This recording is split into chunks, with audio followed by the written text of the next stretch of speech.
Les tumeurs neuroendocrines, de par leur histoire naturelle, sont des tumeurs qui vont concerner bien souvent un ou deux organes avec très peu de métastases. Et donc ça rend ces tumeurs, en particulier, accessibles à des traitements très spécialisés qui sont des traitements locaux-régionaux multiples où on va proposer des interventions mini-invasives à des patients une, deux ou trois fois, séparées par plusieurs mois.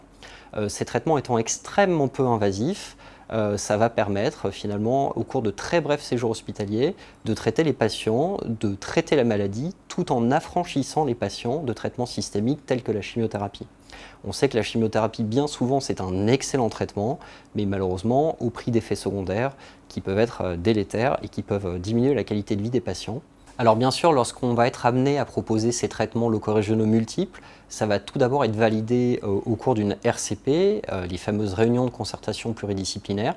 qui sont les réunions au cours desquelles tous les experts de ce type de tumeur vont être réunis. Elles ont lieu une fois par semaine et on va revoir tous les dossiers des patients pour lesquels se pose une question, quelle qu'elle soit,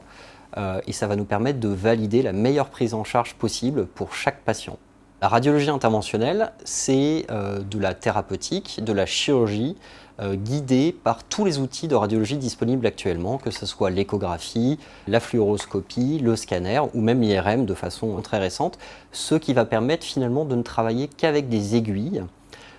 et avec des moyens qui vont être extrêmement peu invasifs. Donc finalement, le patient va rentrer la veille de l'intervention, la plupart du temps repartir le lendemain et repartir comme il est venu, c'est-à-dire sans rééducation, sans douleur. On réserve ce type de traitement généralement lorsqu'il y a une atteinte très focale au niveau d'un organe, avec un nombre de métastases le plus souvent restreint. Ça va s'appliquer à environ 50% des patients à un moment de leur histoire. Gustave Roussy dispose d'un plateau technique qui est vraiment sans équivalent en Europe,